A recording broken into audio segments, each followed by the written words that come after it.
के कहीं तड़पावत बारू भंगिया चिहिलम छोड़ावत बारू ए गौरा पीस दाना हमरा के कहीं तड़पावत बारू भंगिया चिहिलम छोड़ावत बारू हमरा से गौरा जी कबो न छूटी हो कबो न छूटी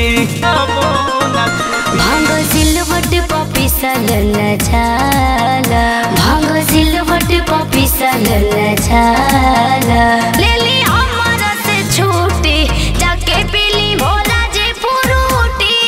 लेली हमरा से छूटी जाके पीली भोला जी फ्रूटी लेली हमरा से छूटी जाके पीली भोला जी फ्रूटी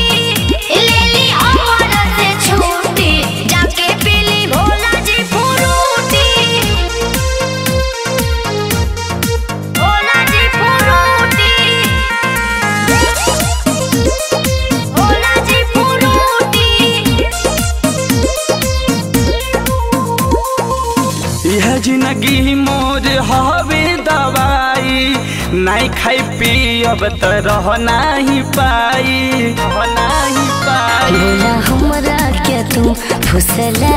बेला जिंदगी ऐसे पत्थर पे बितावेला लाहौर देत बानी पीसी भांग के गोला हो पीसी भांग के गोला भांग सिलवट पपिसल न छाला भांग सिलवट पपिसल न छाला लेली हमरा से छूटी जाके पीली भोला जी फ्रूटी लेली हमरा से छूटी जाके पीली भोला जी फ्रूटी लेली हमरा से छूटी जाके पीली भोला जी फ्रूटी लेली हमरा से छूटी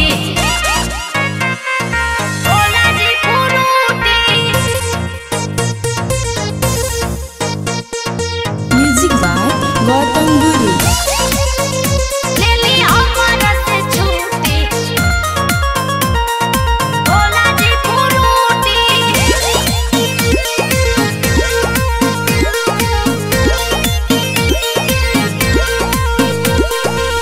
माफ करा गौरा हो तो के रिक्वेस्ट बा